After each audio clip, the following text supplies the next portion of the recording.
Thank you आप सब आए हैं, मेरे स्ट्रीम में जुड़े हैं। अम, आज का टॉपिक आप जानते हैं, औरत की औकात। ये वाली जो बात है, ठेस पहुँचने वाली बात है, तो इसके ऊपर हम बात करेंगे थोड़ी देर के लिए, उसके बाद देखते हैं कोई मोमिन।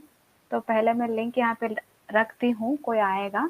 तब तक हम लोग इस टॉपिक पे क्यों बात कर रहे हैं, ये सारे विथ रेफरेंसेस हम बात भी करेंगे। मैं एक ही सवाल करूँगी कि पुराने ज़माने में मतलब 7th सेंचुरी वाले आए थे, जो नबी और रसूलुल्लाह और अल्लाह पाक, इन दोनों ने हमारे ऊपर किस तरह की आयतें, हमारे ऊपर किस तरह के रूल्स एंड रेगुलेशंस जो दिया है, क्या आज के ज़माने में ये सब काम आएगी? अगर मान भी लेते हैं नबी जी पाक है, अच्छे हैं, उनके हरकतें भी अच्छे हैं, उनके सोच भी अच्छे हैं, ठीक है? तो अल्लाह पाक भी अच्छे हैं। क्या ये सारे आयतें आजकल के ज़माने का काम आएगी? ये आपको लगता है? तो ये वाले सवाल भी रहेगी। साथ ही साथ हमारे साथ जो भी इस तरह मतलब बहुत सारे आयतें हैं जो डेरोगेटरी है, ऑब्स्सीन वर्ड्स के साथ-साथ ऑब्स्सीन हरकतें भी हैं। मैं उनको ऑब्जेक्शंस कर रही हूँ और उसी पे ही यहाँ पे चर्चा होगी। और जिसको ऑब्जेक्शंस नहीं हैं, उन्हें अच्छा लगता है, उन्हें फ़क्र फ़ील होती है, तो अपने उनकी बात यहाँ पे रख सकते हैं। ठीक है? अलामत आप बोलिए कुछ, तब तक मैं ना लिंक यहाँ पे शेयर कर देती हूँ।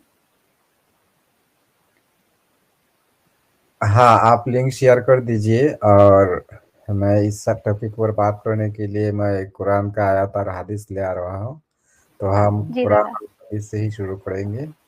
हुँ। औरत को, ख़वातीन को अल्लाह ने और अल्लाह का रसूल ने और इस्लाम ने किया इज़्ज़त दिया, किया मुक़ाम हुँ, दिया, हुँ, इस बारे में हम बात करेंगे। हम देख लेंगे सही हदीस से और हुँ, कुरान के आयत से। जी। तो दोस्तों यहाँ पे आपको हमारे अल्लामा जस्टिस जी आपको हदीस और कुरान के रेफरेंस से आप लोगों को यहाँ पे पूरा का पूरा साफ-साफ दिखाएँगे, हमारे ओपिनियंस के साथ-साथ। मैं फिर एक बार दोहरा रही हूँ कि मॉडर्न ज़माने में क्या ये 7th सेंचुरी वाले आयतें और अल्लाह की या नबी की काम आएगी या फ़क्र करने की बात है? ये 2 ही सवाल हैं। आज इस स्ट्रीम पे बातचीत होगी। जितने सारे प्यारे मोमिन हैं, आप सभी लोगों को यहाँ पे निमंत्रण है। आप यहाँ आके अपनी बात रख सकते हैं और जो भी आप यहाँ पे बात रखेंगे तो ये बोलना कि मुझे हाँ, फ़क्र है।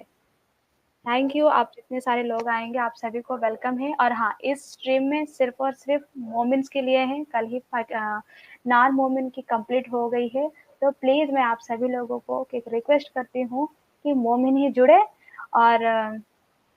और कोई गाली-गलौच नहीं, नो हेटेड, नो वायलेंस, ठीक है? हम यहाँ पे प्यार से चर्चा करेंगे। मेरी ये वाली रिक्वेस्ट ले लेना। ओह! अलामत आप बोलिए। ओके, सो उलामा इस्लाम जो कहते हैं कि औरत लोगों को बहुत सारे इज्जत दिया गया इस्लाम पे, वो लोग तो बहुत चिल्ला चिल्ला के चीख चीख के कहते हैं कि इस्लाम ने जितना इज्जत औरत को दिया, खवातीन को दिया, इतना इज्जत दुनिया का कोई भी रिलीजन पे औरत लोगों को नहीं दिया। दुनिया का कोई भी कल्चर या कोई भी कौम इतना इज्जत औरत लोगों को नहीं दिया। वो लोग बहुत सारे हदीस जो जाल हदीस है ना, और जाल हदीस से वो लोग रेफरेंस देते हैं, कहते हैं हुँ, कि औरत के माँ के कदम के नीचे जन्नत। असल पे ऐसा कोई हदीस, सोई हदीस नहीं है, हुँ, वो जाल है। जाल दैट्स मीन काउंटरफीट। हुँ, वो लोग जो कहते हैं कि अल जन्नतु तहता अक़दामिल उम्महात, वो असल पे कोई हदीस ही नहीं है।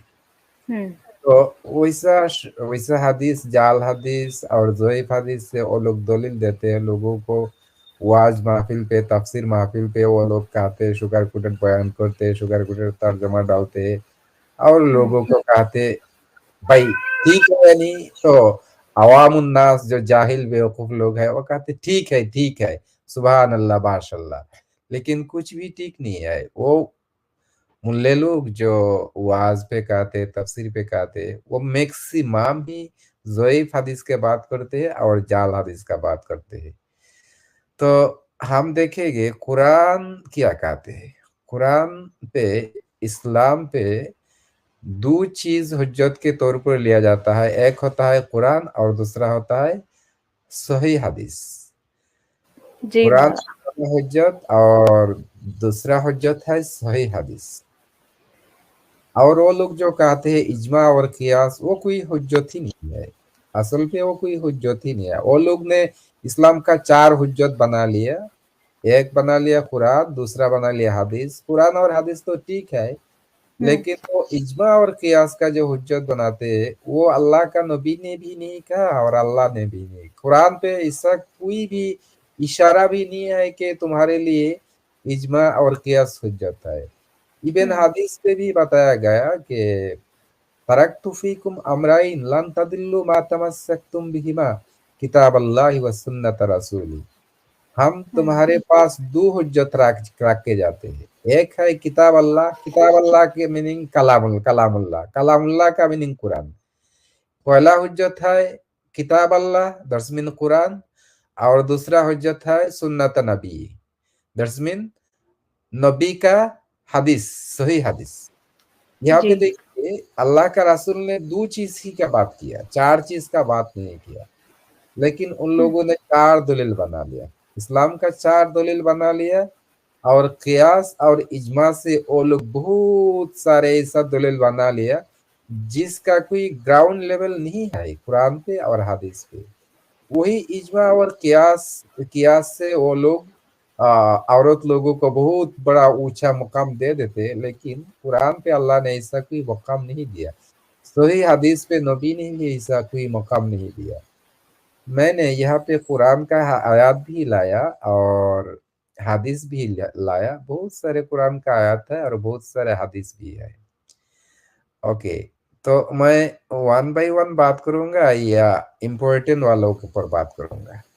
हाँ, वन बाय वन हम बात कर लेते हैं क्योंकि ओवरऑल टॉप हाँ, ओवरऑल ओवरऑल टॉपिक हम यहाँ पे स्ट्रीम पे ना, जो स्ट्रीम देखेंगे फ्यूचर में कोई भी अगर देखेंगे ना, उन लोगों को समझ में आना चाहिए एट ए टाइम बहुत सारे हैं जो ऑब्जेक्शनेबल है, कंडेमनेबल है। तो लोगों को समझना चाहिए कि हम जिसे फ़क्र मानते हैं, एक गर्व से कहते हैं कि मोमिन, जो अल्लाह हमें बहुत इज्जत देते हैं, हमें पेंगुइन बनाते हैं, जो कारण होते हैं ना उनको जानना चाहिए। पर न्यू न्यू कमर्स होते हैं ना, उन्हें मतलब बचपन से दिमाग में एक घुसा दिया जाता है कि मोमिन बनना ही अल्लाह का एक नेकी हो गया। बहुत बड़ा तो नियामत या हाँ, मतलब जब मैं भी अपने बचपन में बहुत बात सुने हैं कि बोलते भी थे, मुसलमान पैदा होना ही हम लोग एक नेकी कर लिया है। इस तरह के बात मैं सुनते-सुनते मैं बड़ी हुई हूँ। और इसके अंदर भी ना एक डिस्क्रिमिनेशन हो जाती है। तो हम इतने सेलेक्टिव क्यों हैं? ये वाली सवाल उन सारे मोमिना भी पूछ लेना कि अल्लाह इतनी रेसिस्ट क्यों है? अगर उनकी अ, दीन इतना अच्छा है, तो बाकी लोगों को वर्स्ट ऑफ क्रिएचर्स कर कहना कितना हद तक अच्छा बात है। ये कितना गंदी सोच है। तो इस हम यहाँ पे आजकल के टॉपिक में जाएँगे, जैसे कि वर्स्ट ऑफ क्रिएचर्स दूसरे लोगों की इस तरह कहते हैं, लेकिन खुद में कितना जिससे फ़क्र कहते हो, उसके अंदर भी बहुत सारा झोल है। मतलब माचर झोल बंगाली में कहते हैं ना, वो भी है। तो आज मोमिना की ज़हन खोलना है। देखिए, आपको कितना इज़्ज़त देता है और आपके जो फ़क्र से कहते हो, उसे एक बार आँखें खोल के, दिल खोल के देखिए, तब बोलना। तो दादा आप ना शुरू करिए। तो हम शुरू करते हैं। मैंने तो अभी तो किसको अच्छा तरीका से तरतीब नहीं दिया, तो मैंने जैसा ही तरतीब दिया वैसा ही बताता हूँ। मैं भी लेस इम्पोर्टेंट आगे आ गया और मोस्ट हुँ, इम्पोर्टेंट दरमियान पे चला गया या आखिरी पे चला गया, कोई बात नहीं, हुँ। हम वो ले लेंगे। जी तो दादा। मैं पहला टॉपिक ये बताता हूँ कि औरत को जो इज्जत दिया गया, वो इज्जत हुँ, का पहला पहला मिसाल ये है कि कुरान कहता है कि औरत को चाइल्ड कस्टडी नहीं मिलेगा। देखिए, एक औरत, एक खातून 9 से 10 मंथ तक एक बच्चा को अपने पेट में पाला पोसा, राइट? कितना सारे जी। तकलीफ उठाया, हम्म। कितना सारे तकलीफ उठाया। और डिलीवरी के बाद, डिलीवरी के टाइम ऐसा एक टाइम है जो हर कोई खातून मौत के साथ लड़ते हैं, राइट और रॉन्ग? जी, बहुत। मौत, मौत के साथ लड़ते हैं। तो हम्म। मौत के साथ लड़कर एक बच्चा को जन्म देते हैं, हम्म। लड़का हो या लड़की हो। अच्छा, हम्म। इसके बाद फिर भी वो औरत को इसको पालना पोसना, जैसा कि समझिए कि इसका हम्म। पेशाब साफ करना, पैखाना साफ करना, हम्म। इसको फीडर देना। और हम्म। आजकल का दिन पे तो लेडीज फीडर बीडर यूज करते हैं, लेकिन आगे हम्म। का जमाना पे तो लेडीज फीडर यूज नहीं करते थे, अपने ब्रेस्ट हम्म। मिल्क पिलाते थे, राइट?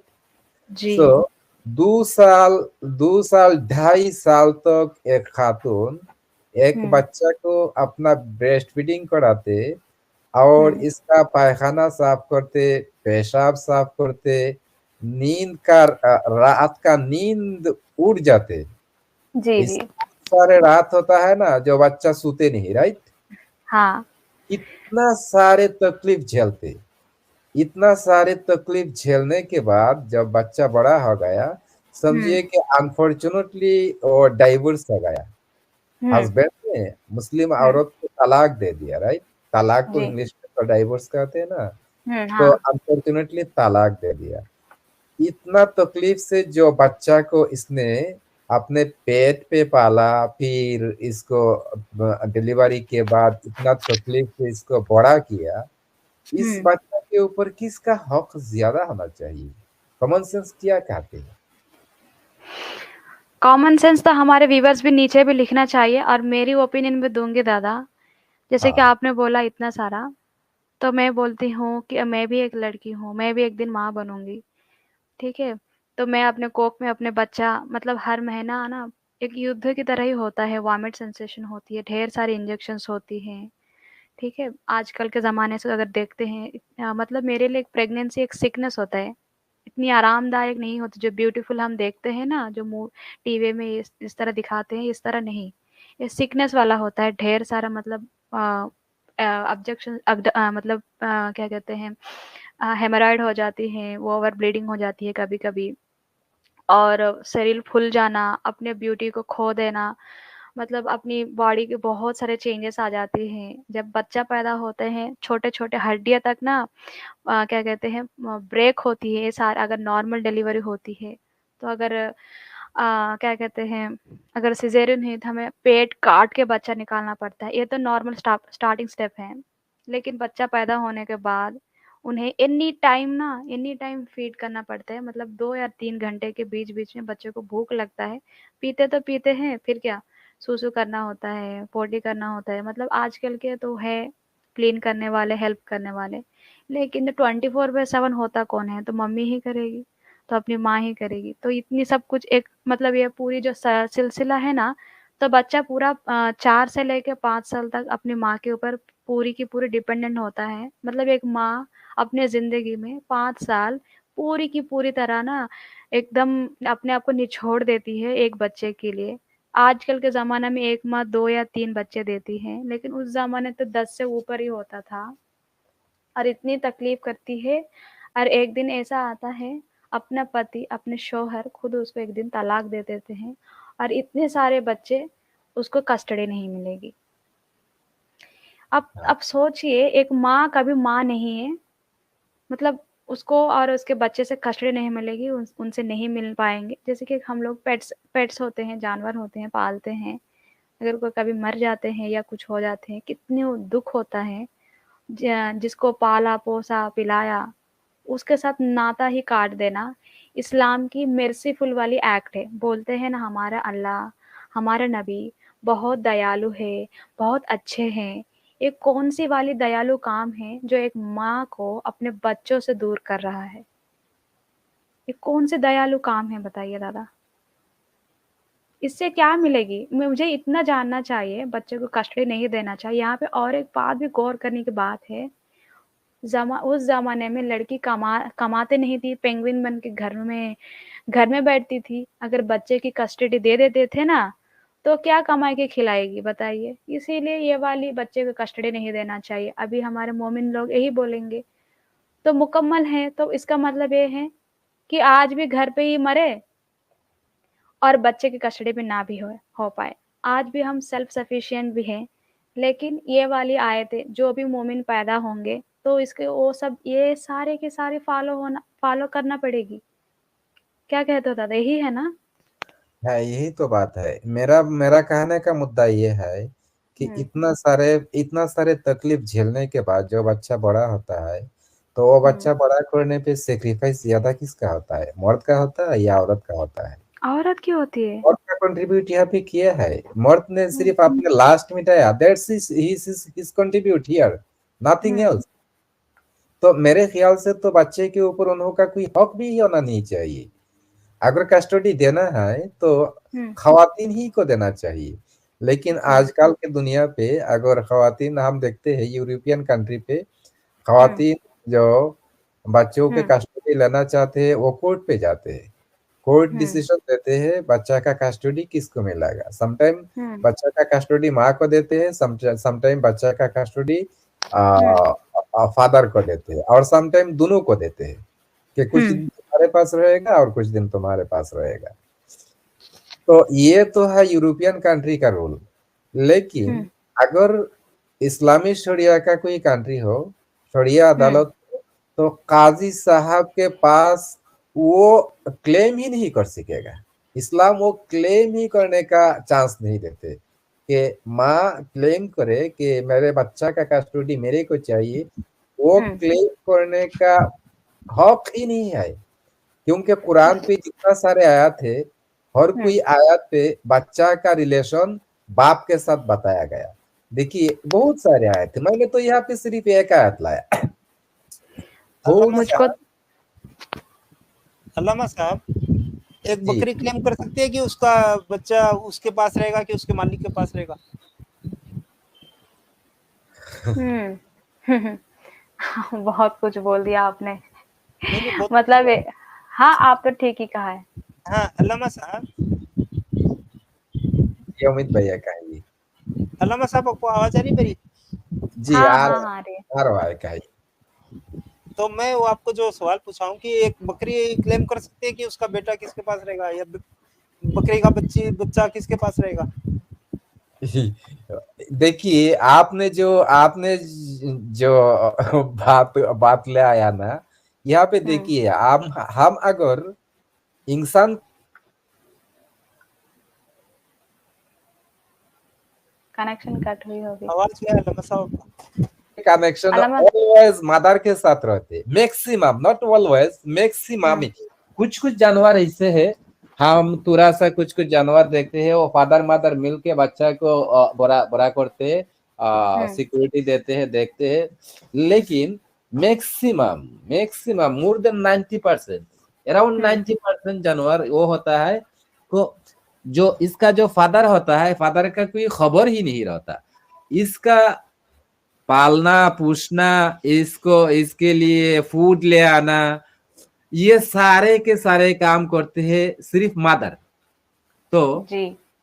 मदर ही को कस्टडी मिलते, फिर वो लोग क्या करते हैं, फिर जब बच्चा बड़ा होते तो बच्चा नेचुरली हुई बच्चा अपने माँ से भी अलग हो जाते हैं। जब हुँ, वो बड़ा हो जाते हैं, खाने के लायक हो जाते हैं, अपने खाना नेचर से कलेक्ट करने का जब उन्हों का ताकत हो जाता है, तो माँ से भी डिस्कनेक्ट हो जाते हैं। लेकिन जब तक वो इंडिपेंडेंट नहीं होते तो माँ के साथ कनेक्टेड रहते। तो हम इंसान को छोड़कर अगर दूसरा जानवर हैवानात के ऊपर चला जाए, तो हर कहीं पे हम देखते हैं कस्टडी माँ को ही है। नेचर ने कस्टडी, बच्चा का कस्टडी माँ को दिया, लेकिन हमने ये माँ का कस्टडी इस्लाम ने छीन लिया। हुँ, हमने नहीं, हर कोई कौम ने, हर कोई रिलीजन ने नहीं छीना, इस्लाम हुँ, ने छीन लिया। है। इस ज़ालिम वाली सोच होती है ना, वहीं पे माँ को कदर कहाँ देंगे दादा? अल्लामा साहब, ये इस्लाम में औरत का मकाम क्या है? एक खेती है, और खेती का काम है फसल पैदा करे। वो फसल पे हक किसका होगा? खेत का या मालिक का? मालिक का। वो भी बहुत जबरदस्त एक लॉजिक है। जैसा कि मैं अगर एक एग्जांपल दूंगा, जैसा कि आप बाजार से एक मुर्गी खरीद कर ले आया और इसको आपने खाया नहीं, लेकिन अपने घर पे इसको रख दिया, पाला, फिर इस मुर्गी ने अंडा दिया, राइट? तो अंडा का मालिक वो आप होगा या मुर्गी होगा? मुर्गी का जो ओनर हो ना, वो ओनर ही अंडा का मालिक होगा, ना कि मुर्गी होगा। तो मैं ऐसा ही कहता हूँ कि एक खातून को मुसलमान जब निकाह करते हैं तो अपने पेरेंट के घर से इसको मोहराना देकर खरीद कर ले आते। खरीद कर ले आने के बाद वो खातून, वो लड़की इसका मिल्कियत पे आ जाते हैं। मिल्कियत पे आ जाते हैं तो मिल्कियत पे आ जाने के बाद वो जो अंडा देगा, वो अंडा का मालिक कौन होगा? जिसने इसको खरीद के ले आया। ये लॉजिक, सिंपल लॉजिक है इस्लाम पे। एग्जैक्टली यही है, एग्जैक्टली अल्लामा साहब यही है, यही है, राइट? औरत तलाक भी हो चुका है लेकिन बच्चा जनी है, तो वो बच्चे को दूध पिलाने का तक पैसा इस्लाम दिलाता है। दूसरा कोई मजहब में इस तरह का बात ही नहीं है। हाँ, यही आयत पे कहा गया, अगर सेपरेशन के बाद बच्चा को दूध पिलाना है तो माँ को दूध पिलाने का पैसा दो भाई, पैसा दो। पैसा या माँ अपने बच्चे को, बेटे को, बेटी को दूध पिला रही है, उसका पैसा मांगेगी किसी से? क्या वाहियात बात है। कितना कितना घटिया सुनना पड़ता है। एग्जाम्पल्स देखो, खेत, मुर्गी, अंडा के, मतलब एक इंसान के जज्बात की कोई यहाँ तक ही इम्पोर्टेंस है। अच्छा, इस आयत में जो मैंने हाईलाइट किया, वो वालल मौलूदी लहू रिज़्कुहुन्ना व किस्वतुहुन्ना बिल मारूफ, जो मैंने रेड मार्क करके रख दिया, यहाँ पर मेरा बात करने का प्लेस है कि यहाँ पे बच्चा का रिलेशन बाप के साथ बताया गया। वालल मौलूदी लहू रिज़्कुहुन्ना व किस्वतुहुन्ना। लाहू का जो वर्ड आया है ना, वो है मेस्कुलिन जेंडर का वर्ड।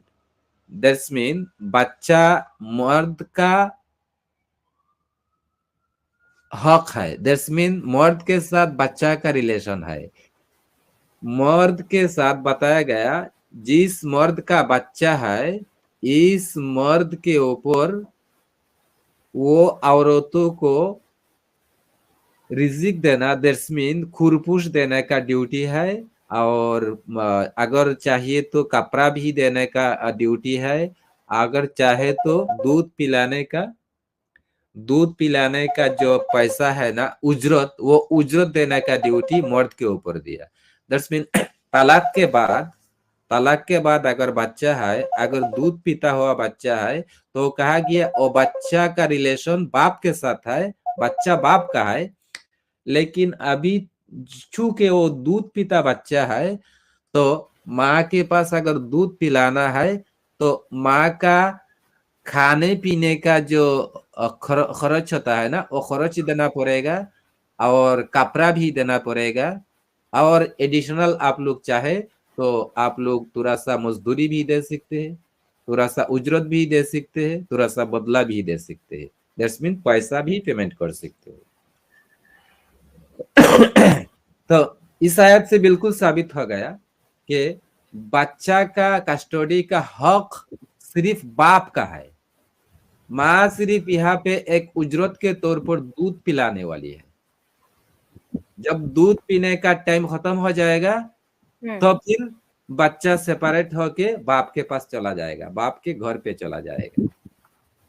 तो इतना सारे तकलीफ झेलने के बाद, एक माँ को इतना सारे तकलीफ झेलने के बाद, 9 महीना से 10 महीना तक अपने कुक पे रखने के बाद, फिर इसको मौत के साथ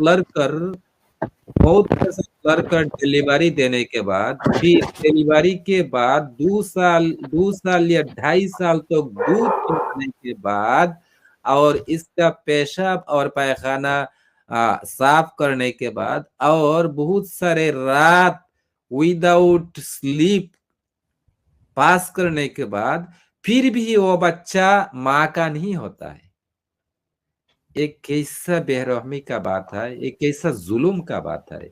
इस्लाम ने कैसा जुल्म किया औरत पर। इसको आप लोग जुल्म गुनाह कहेगा या तो इंसाफ कहेगा। और वो लोग कहते हैं कि इस्लाम ने जो इंसाफ किया, इस्लाम ने जो औरत को इज्जत दिया, ऐसा इंसाफ और कोई रिलीजन पे और कोई कल्चर पे नहीं है। अल्लामा साहब अरे एक इंडियन ये वकील है अपना अश्विनी उपाध्याय के नाम से, जो टेलीविजन डिबेट्स में भी आते हैं। वो एक ट्रिपल तलाक के डिबेट में गए हुए थे। वहां जो जिसको तलाक मिला है वो लड़की भी साथ में थी। तो उसने बताया कि ये तलाक भी हो गया और वो बच्चा भी था उसके पास में, लड़की के पास में।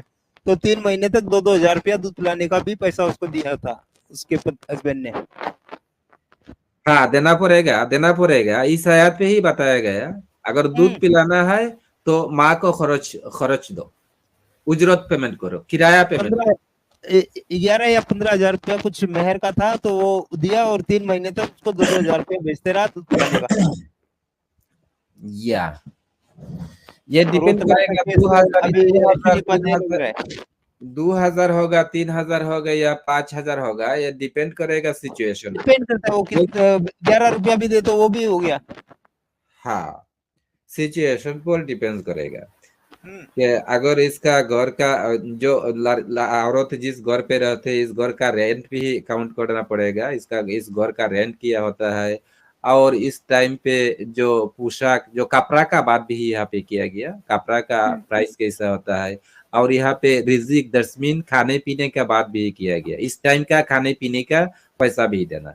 तो खाने पीने का समटाइम तो वो तो महंगा होता है ना, तो वो सारे सब कुछ जितना भी यहाँ पे बताया गया, रिस्क होना, खाने पीना का चीज और कपड़े का चीज और घर का रेंट का चीज, ये सारे को काउंट करके फिर हर कोई कंट्री पे ये अमाउंट अलग अलग हो सकते हैं। किसी कंट्री पे महंगा होगा, किसी कंट्री पे में भी थोड़ा सा क्या कहते हैं इसको, कम महंगा होगा।